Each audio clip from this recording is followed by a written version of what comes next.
नाजरीन अस्सलाम वालेकुम। IND टुडे न्यूज में आपका खैर मकदम करते हैं। आइए देखते हैं ये तफसीलात। साउथ जोन पुलिस ने दबिलपुरा पुलिस स्टेशन के हुदूद में आज शाम 5:30 बजे से रात 7:45 बजे तक कार्डन सर्च किया और 6 रउडी शीटरों के बशमूल 43 मुश्तबा अफराद को हिरासत में ले लिया।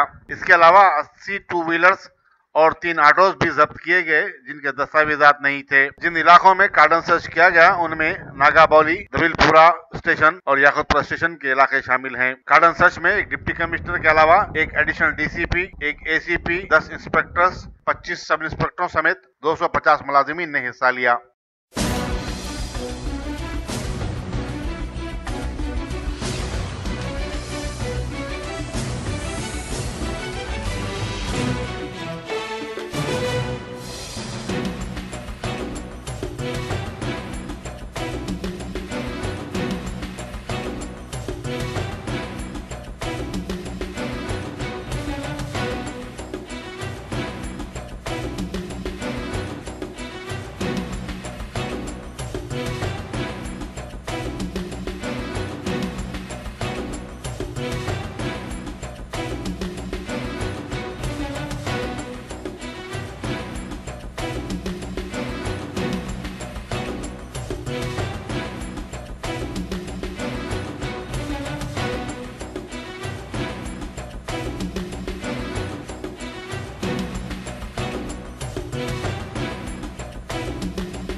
अगर आपने हमारे चैनल को सब्सक्राइब नहीं किया है तो आपको यहाँ सब्सक्राइब बटन दिख रहा है, उसे क्लिक करिए और सब्सक्राइब कीजिए और साथ ही साथ बेल आइकॉन को भी क्लिक करिएगा जिससे कि आपको ताज़ा अपडेट मिलते रहें।